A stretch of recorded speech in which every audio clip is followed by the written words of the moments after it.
did Yuri Gagarin, the first man in space drive? That's right, a Gaz Volga M21. You join me today at the wheel of one. Come along for a ride.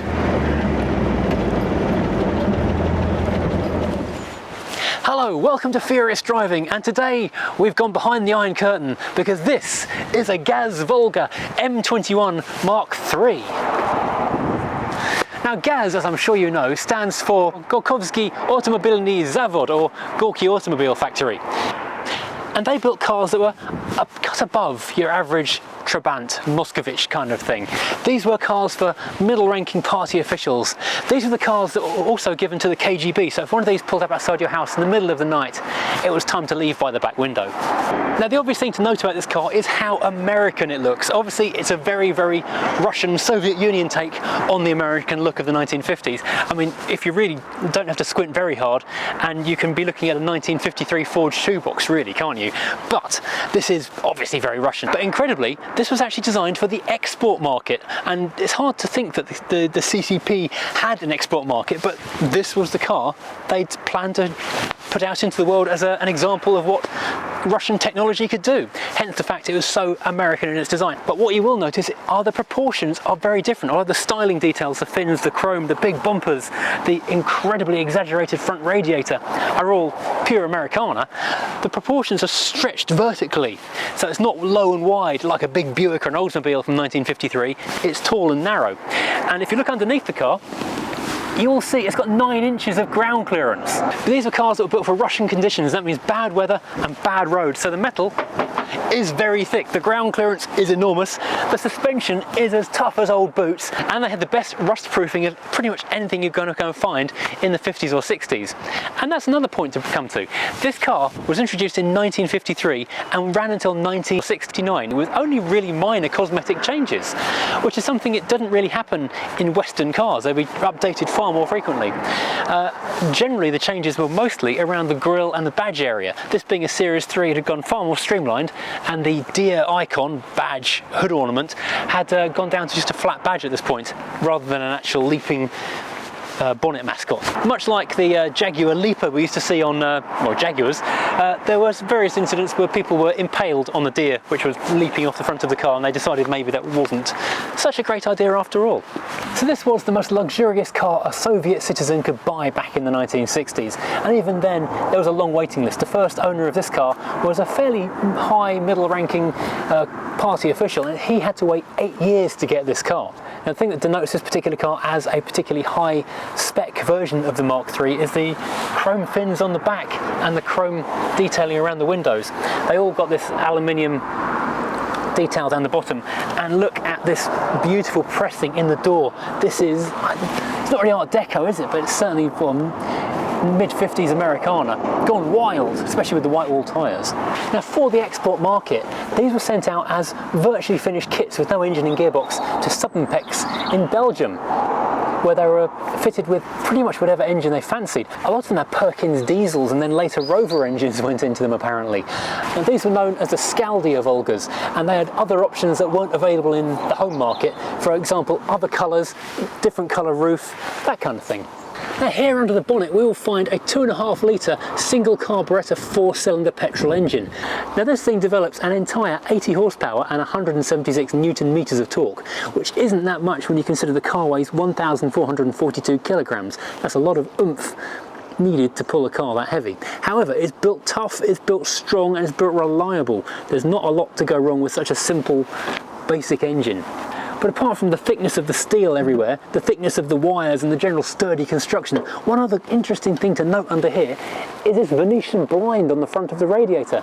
This is a grille which you operate from inside the car on a pull lever, so on the coldest of winters, of which they are very cold in Russia, you can close the radiator off so it warms up faster. Now I would say all of these came with the 2.5 litre 4-cylinder, but that wouldn't be entirely true because there was a slight variant called the M23, which was only available to the KGB. KGB. It was a lot more powerful being a V8. However, apparently the KGB didn't like the handling because it was far more nose heavy than the 4-cylinder. Now that engine also found its way into an estate version of the car, but that was an export only model. Now the back of this car is actually quite ornate. Look at these tail lights. They are beautiful works of art. They are like 1920s sculpture or something. Interestingly though, there is no separate indicator. This red tail light is also the flashing turn signal. Of course, we do have the big chrome fins and the big chrome bumpers, and check out this beautiful Gaz deer or prancing deer logo, which doubles up as a light for the number plate. And the button to get into the boot is not in the boot panel itself, it's in the body of the car. So you push that, or lift up, and you're in this massive cavern. This goes back so far, you really can, if you're a KGB officer, put a body in the boot. In the back of here we've got nice carpet everywhere. We have the spare wheel tucked over to the side, a massive wheel brace. We even have jump leads with instructions in Cyrillic.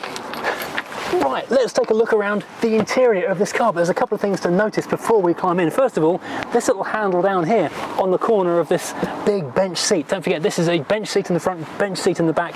It's a 6-seater, but this reclines the seat horizontal, so this entire car becomes one giant double bed on wheels. Isn't that fascinating?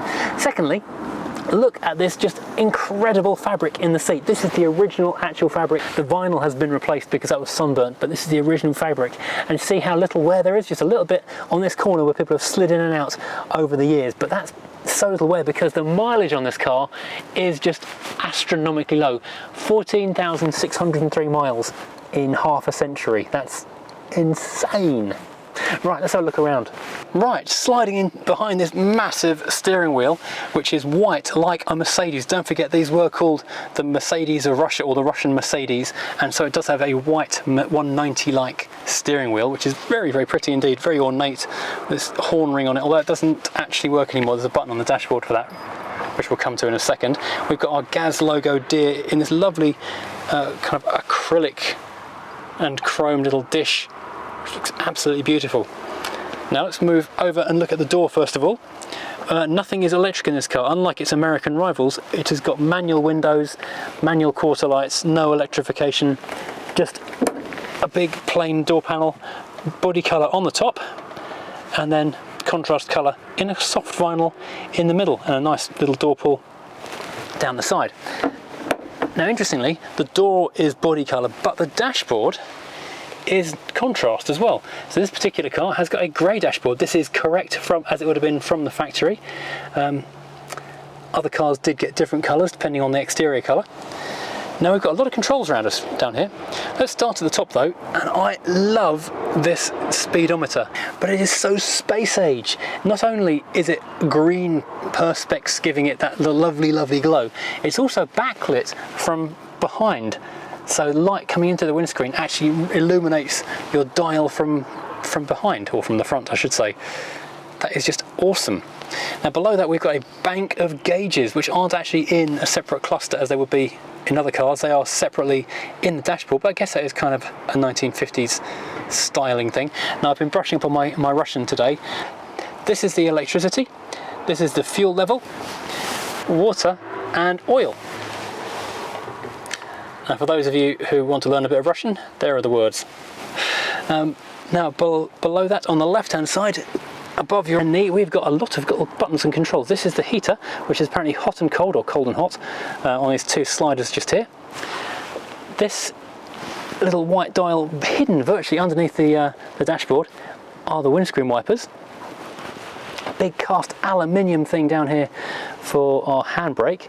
Then bonnet opening, which is pronounced kapak, and then here is the black, almost hidden plastic control, which is for that radiator blind for the cold weather. Then below those three we've got a couple more controls. The foot mounted or floor mounted headlight flasher is not that uncommon, but above it we've got a floor mounted foot operated windscreen washer as well, which is less common certainly. Moving up here now, we've got the headlight control, a generator warning, and on the other side we've got the new switch for the horn. That is very in period correct sound. And this one, believe it or not, is cruise control. It's a cable operated down to the carburettor. This is just a cable throttle effectively, so set yourself at 50 or 60 miles an hour, pull that out, and you'll keep on going at that speed pretty much indefinitely, or until you run out of petrol. Something else underneath the dashboard which we don't know about, and the other side of the radio we have a choke, and then the radio itself is a work of art. Look at this beautiful grille just here. This is fantastic. Sadly, so although this radio does work, it's not actually transmitted on in a frequency we receive or broadcast on in this country, so we can't actually listen to it at the moment. Then we have the clock. Then we have the legend Yeleno is CCP, or made in Russia, which was a shorthand for made strong apparently. And the glove box, and that's it. We have got lots and lots of headroom. It's a very tall car, but something you'll notice we haven't got is any seat belts at all, in front or back, so best option here is not to crash. There is one other curiosity, which is not a common thing I think I've ever seen in a car. Certainly this side of I don't know, ever actually. This little rotating dial is for raising and lowering the radio antenna on the roof. So if you're going under a low bridge or into a low garage, you can flatten the radio aerial without climbing out. That's very clever indeed. Now, climbing into the rear, we've got the same absolutely fantastic, utterly mid-century Soviet Union fabric greeting us in the back in this great big rear bench seat. And you climb in here, the door doesn't open too wide, but you have got the most legroom you have ever seen. This is a car that officials were driven in, so they have plenty of space back here. Big ashtray, obviously for putting ash in. No lighter back here though, I noticed. Just an ashtray. Nothing decorating the doors beyond the same as the front, just basic controls. In the centre we've got a nice big dome light filling the entire interior, and then looking behind us, a very big parcel shelf. Well, we'll call this the tea shelf, because if this entire double seat system is going to be converted into a double bed, then this is be your bedside tea shelf. So you have your morning tea here on the tea shelf in the back of the car. Now I'm going to take my first drive in a Volga. Now it's a column shift, like Fords of the same era. Away we go. Now I'm told there's no synchro mesh on first, so when we pull it up again, we have to go back down through the gearbox.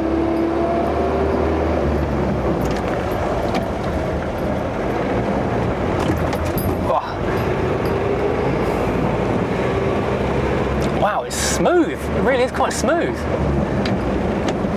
It's not a rapid car, but it's not a place to drive rapidly either, so that works out quite well.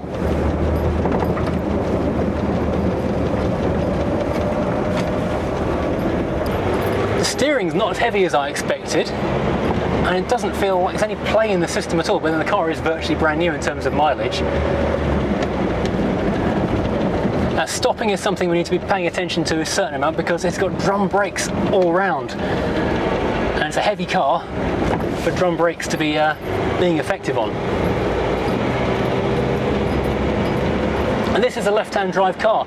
They did do a right-hand drive version specifically for the UK market, where they even put a floor-mounted gear change on it, but that was virtually a non-seller, even though it was cheaper than a Humber Hawk.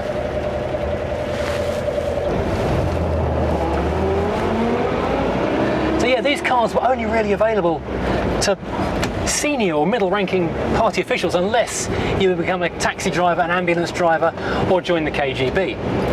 Unless also, the other route to getting one was to be the first man in space, as Yuri Gagarin was actually awarded one of these cars. And his car was unique because it had the blue dashboard, light blue, which is the only one ever to have that colour dashboard fitted.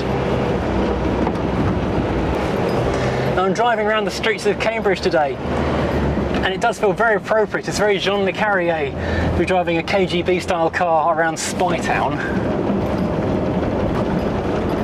I do quite like column change gearboxes. They're a little bit unusual to get used to, but once you've got the hang of them, they're very simple and they're so easy because they're right by your hand on the wheel.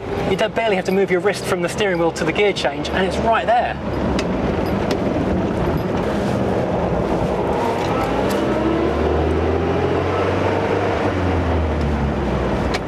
A thought has just occurred to me though. I said this car's got 14,605 miles on it. This speedometer is in kilometres, so that's about 3/4 or 2/3 of that. This car is barely run in.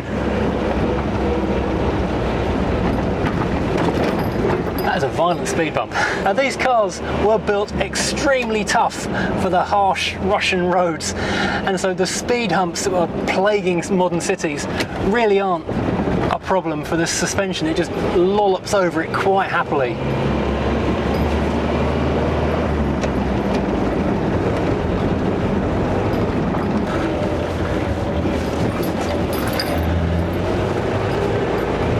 It has a lovely soft suspended ride. You feel like you're just drifting and coasting over everything. You can feel how imperious you would be if you were driving one of these in the old Soviet days. Everyone would bow down in front of you, possibly in fear.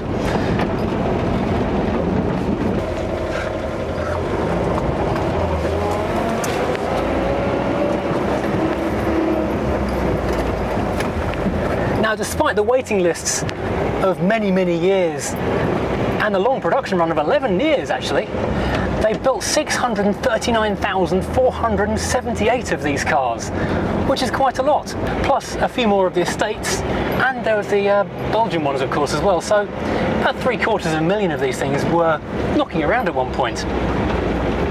But despite those high production numbers, there are virtually none in Western Europe, and in the UK there are only 18 that are known of, obviously including this one.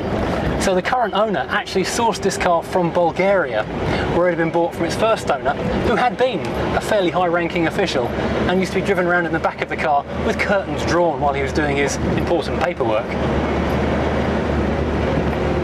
Now, finding parts for it has been tricky. The owner has actually taken a trip all the way to St. Petersburg in order to go to the official Gaz shop and buy parts for it. So thank you for watching. I really hope you've enjoyed this trip behind the Iron Curtains, the olden days. If you have, please do hit like and subscribe, because YouTube really does value that kind of thing. And join me again next time when I'm driving something completely different.